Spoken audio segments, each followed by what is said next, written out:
Hi. Hi, Linda Arceo, Giggles, Gobbles, and Gulps. Okay. Giggles, gobbles, and gulps. Play on the words, laugh, eat, and drink. Oh, okay.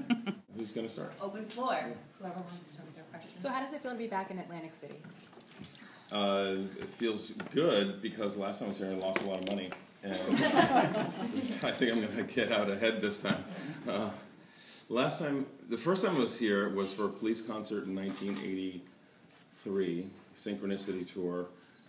Does everybody remember what Atlantic City was like in 1983? Yeah, that was I thought I came from a tough neighborhood. And, boy, it was wild. It was wild. But it was a great concert. So that's my most memorable Atlantic City moment. And then I came for another chef event. I can't remember a couple of years ago, but I gambled too much. This time I'm not gambling. What's your Gonna be a favorite good game boy. to play? Blackjack. Okay. Blackjack. You're Yeah. not gambling. So. Yeah. Unless you guys have some tricks. I mean, teach me some new tricks. I'm not good at counting, so, you know. Have you had a chance to dine at any of the restaurants, just as a diner? Bikini Beach Bar. Oh, gosh. So I had a lot of good food there. What you think of Atlantic City That was one of the first places I was taken to. I was very impressed with what I saw. And the food was great. Where else did we go? Masters. Where did we go? McCormick's. McCormick's, very good. McCormick's was great. Yeah. McCormick and Schmick. McCormick and Schmitz, yeah. Seafood. They have the little curtain closing banquet area, and that's a great idea. I like that. We had steaks, we had lobster mac and cheese. You grew up Very in New impressive. York, is that? In Queens, yeah. In Queens, and you never came to Atlantic City A few times. a few times.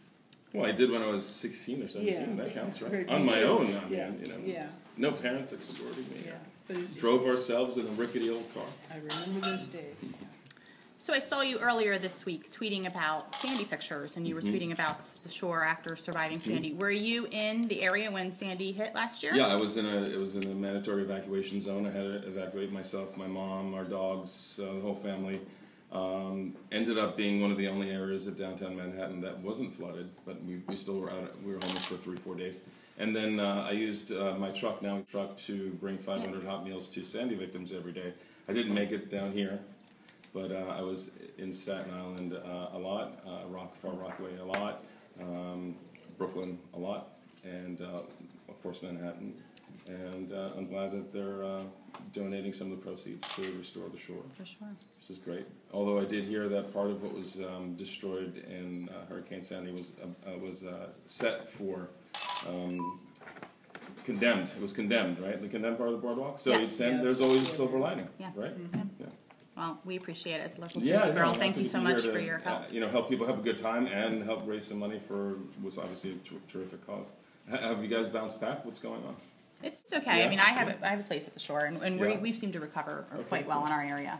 Cool. I know there's still some families that are definitely struggling up Yeah. north. Yeah, Yeah. farther north. It's Yeah. bad. Has FEMA been good to you guys and done the Yeah. right thing? I mean, I think we got great support as, Yeah, sure. as a nation. You know, I think Christie we were very and very Obama fortunate. in the Yeah, same place we at were the very same time? fortunate. Come on, man. People react to that.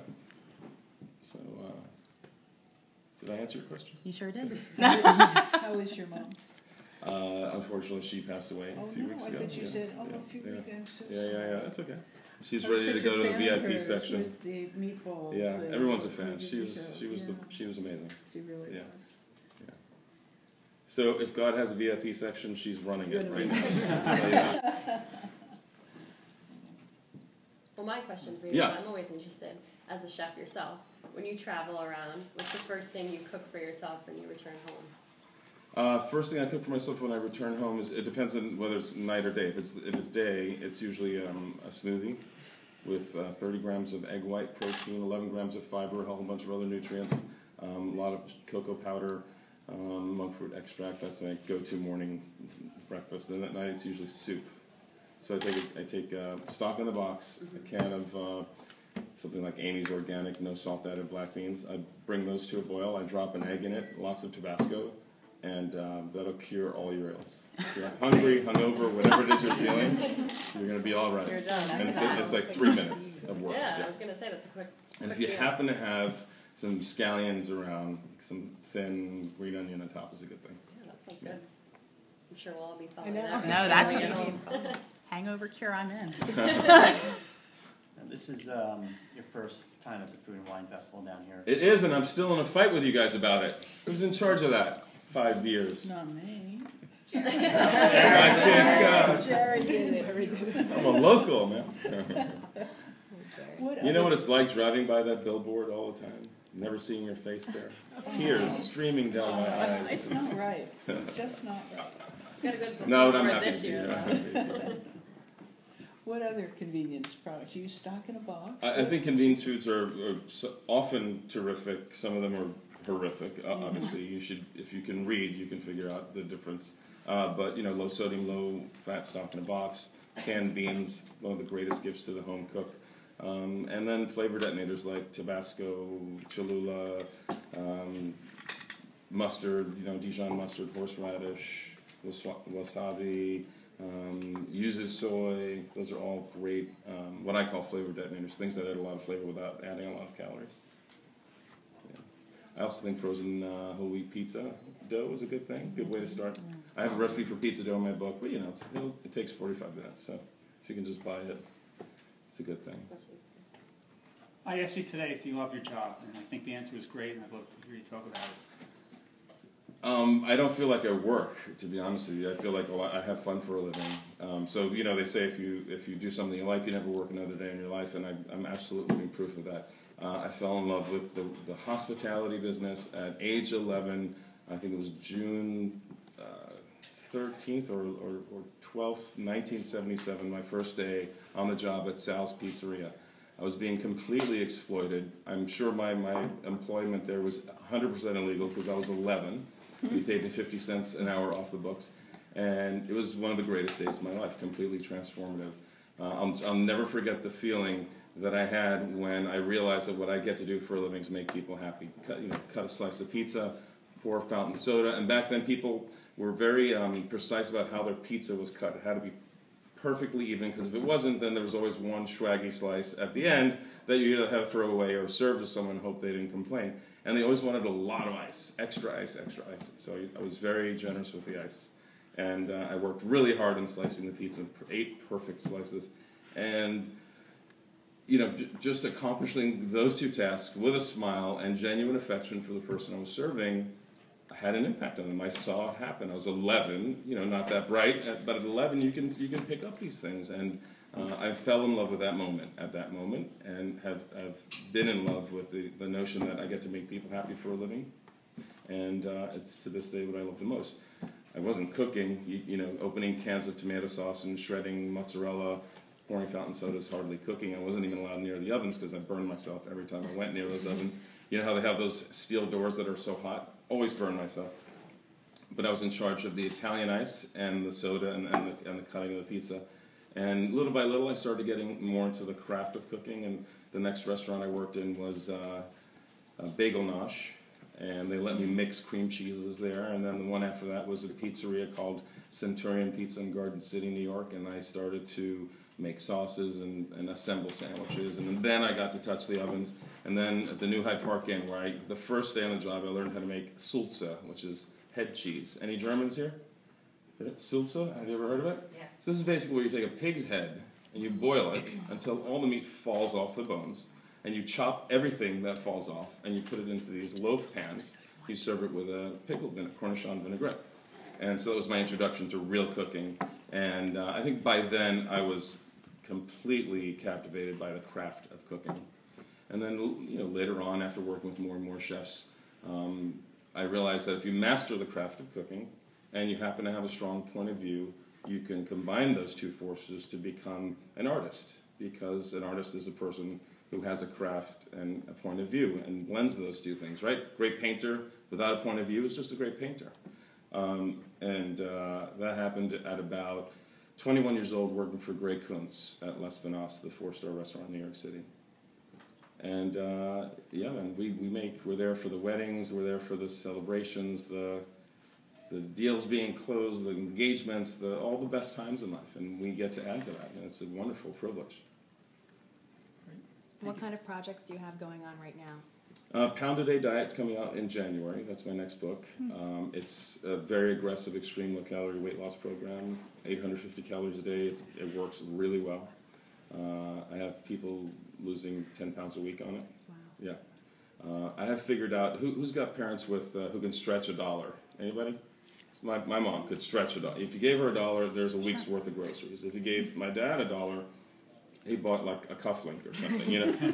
So I can stretch a calorie. If you give me a calorie, I can make more food out of 1 calorie than anyone else can because I've spent 10 years now working on it. So it's basically all about how much fiber and water you can work into food. And so on my 850 calorie diet, you get 6 meals plus beverages, desserts, side dishes, all kinds of stuff.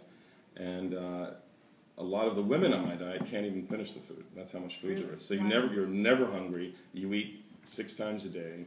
And because your metabolism is revved up so high from all that eating, you lose weight very, very fast. And 850 is down. The average American eats almost 4,000 calories a day. So every 3,500 calories you cut or burn, you lose a pound of fat. So I just basically figured out how to create a 3,500 calorie deficit for each person, and yeah, so that's happening. I just launched Now Eat This Italy on AOL. It's got almost 2 million views, so that's doing really well. And I have a private client program in New York that I launched recently, where I send the food from the Pound a Day diet. Wow. Yeah. So you said you've been working on this for about 10 years, that you had an interest in it. What sparked this interest, the shift My own declining health, and my doctor being annoyed with me for not listening to him. 36, 7, something like that. My doctor said, so you've been a hypochondriac your whole life? I was always in there, always thought something was wrong. He said, well, congratulations, you finally have something wrong with you. Blood pressure, cholesterol, this, that, the other. And I was like, whatever, I'll come back in 6 months and see how it is. So I go back in 6 months, and he's like, you really need to start taking the medicine. I had 3 prescriptions. He started writing them out, for high blood pressure, for cholesterol, and I was just not going to do it. And I come from a long line of stubborn Italians who just are scared of medicine and doctors. And as he's writing the prescriptions, he said, then you can try diet and exercise, but here you go. Here's the prescriptions. This one is, for your cholesterol. Side effects are, liver toxification. These 2 are for your blood pressure. Side effects are impotence and depression. And I was like, Oh, gosh. what's the point, man? Did you say something about diet and exercise?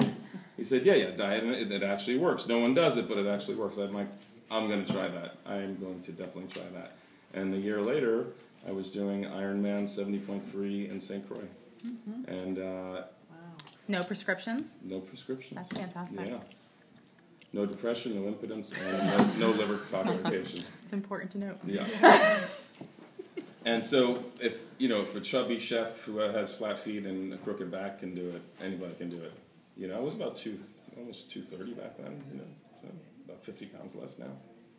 Yeah.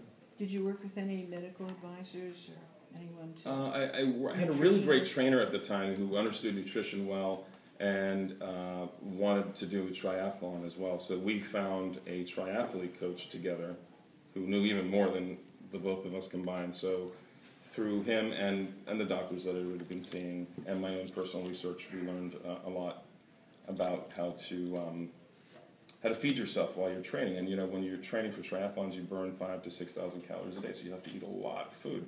And they eat shakes and peanut butter and jelly all day long, and I started to get tired of it. So what I started to do was make dishes that I love healthy. And the first dish was lobster bisque. In the summer, I eat a lot of boiled lobster, and I make lobster bisque with the leftovers. And I'll never forget, for those of you who cook, when something comes to the first boil, it's a very important moment because it tells you a lot about how the dish is going to taste, what the soup, the stew, the stock. And I'll never forget the first boil happening, and the fragrance coming out of this pot was better than any lobster bisque I'd ever made in my life. And I realized that lobster bisque actually tastes better when there's less fat involved versus more fat.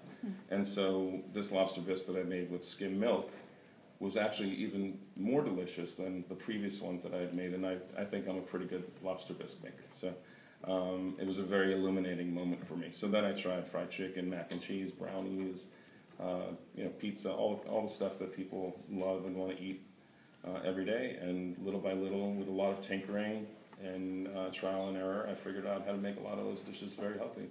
And in many cases, the lighter versions taste better than the originals. I'm sorry, guys, just one last question. Okay. Take a picture. What's your favorite thing? I know you're all about the calorie count. Indulging in. Like, what I'm not do you, all about the calorie count. I know how to have fun too. What do you like to indulge in? Pepperoni pizza, grandma slice, 3 a.m. That's like an What yeah. about alcohol-wise? What do you drink? Single malts. Okay. Yeah, single malts. Yeah. Why do you have any with you? Pass it around. Well, thank you. Thank you. Why do you have any with you? Pass it around.